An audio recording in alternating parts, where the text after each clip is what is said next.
अस्सलाम वालेकुम, मेरा नाम है Majid Khan. I belong to chemistry department of admire college and science. आज हम शुरू करेंगे समर कैंप का पहला लेक्चर केमिस्ट्री, और पहले लेक्चर में हम शुरू करेंगे पहला चैप्टर। और पहला चैप्टर हमारे पास है जिसका नाम है हमारे पास बेसिक कॉन्सेप्ट। ठीक है, तो इसमें हम बेसिक्स देखेंगे, मैटर क्या होता है, एटम क्या होता है, उसके हवाले से देखेंगे। जी, सबसे पहले हम इसमें देखेंगे व्हाट इज़ एटम। ठीक है, तो एटम को डिफ़ाइन करने से पहले हम ये देखेंगे कि एटम की शुरुआत कहाँ से हुई। तो ज़रा थोड़ा सा इसका देखते हैं हिस्टोरिकल बैकग्राउंड। तो हिस्टोरिकल बैकग्राउंड में सबसे पहले हमारे पास आते हैं ग्रीक फ़िलासफ़र, और ग्रीक फ़िलासफ़र में हमारे पास एक फ़िलासफ़र था डेमोक्राइटस। उसने ये कहा matter could be divided into smaller and smaller particle to reach a basic unit which could not be further subdivided. These particles are called atom. और एटम का जो लफ्ज़ी मतलब है वो क्या होता है, इनडिविजिबल। ठीक है, इसे हम यूँ समझ लेते हैं कि आपके पास सपोज कर लो मैटर क्या होता है, anything which occupy mass and volume. तो ये हमारे पास एक पीस ऑफ पेपर है, अगर हम सपोज कर ले ये मैटर है और इसे हम छोटे छोटे हिस्सों में डिवाइड करते जाएं तो अल्टीमेट हमारे पास एक ऐसा पार्टिकल आएगा, टुकड़ा रह जाएगा जिसे हम फर्दर फाड़ नहीं सकते, डिवाइड नहीं कर सकते। तो उस पार्टिकल को उसने क्या कह दिया, एटम कह दिया। तो यानी कि मादे का कोई भी हिस्सा जिसे आप डिवाइड करते जाएं और जो फर्दर डिवाइड ना हो सके उसे उन्होंने क्या कह दिया, वो एटम है। और एटम का मतलब इनडिविजिबल, नाकाबिले तकसीम हो।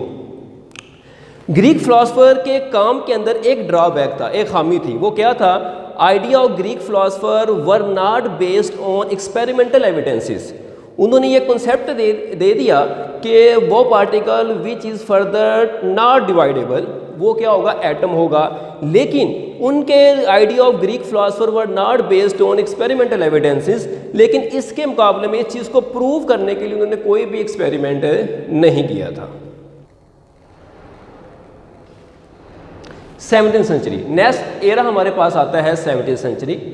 तो 17th सेंचुरी में क्या किया साइंटिस्ट ने, the quantitative study of substance tell us that. उन्होंने सब्सटेंस की क्वांटिटेटिव स्टडी की जिससे उन्होंने दो कंक्लूजन निकाले। पहला conclusion, a few element were the component of many different substances, के चंद एलिमेंट मुख्तलिफ सब्सटेंसेस का हिस्से हो सकते हैं। यानी कहने का मकसद ये है कि एक ही एलिमेंट मुख्तलिफ कंपाउंड के अंदर मौजूद हो सकता है। जैसे फॉर एग्जांपल हमारे पास मीथेन, ग्लूकोज C6H12O6 और कार्बन डाइऑक्साइड CO2 एटसेट्रा।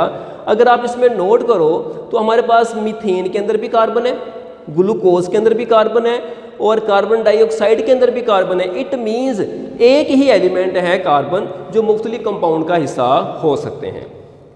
दूसरा उन्होंने कंक्लूजन ये निकाला, how element combine to form compound and how compound could be broke down into constituent element, कि किस तरह एलिमेंट मिलके कंपाउंड बनाते हैं और किस तरह एक कंपाउंड को उसके एलिमेंट में हम वापस तोड़ सकते हैं। मिसाल के तौर पर जैसे हमारे पास एलिमेंट है हाइड्रोजन और ऑक्सीजन, ये मिलके क्या बनाएंगे, वाटर। और इसी तरीके से इसका रिवर्स, ये हमारे पास कंपाउंड है तो इसे तोड़ के वापस हम इसके एलिमेंट हाइड्रोजन और ऑक्सीजन भी बना सकते हैं। नेक्स्ट हमारे पास जो एरा आता है वो आता है आपके पास जॉन डाल्टन, जो कि एक इंग्लिश स्कूल टीचर था। जॉन डाल्टन ने 3 बहुत इंपॉर्टेंट काम किए। तो सबसे पहले उसका काम ये था, law of conservation of matter, जिसे law of conservation of mass भी कहते हैं। तो law of conservation of matter ये है, total mass of reactant is equal to total mass of product in a chemical reaction.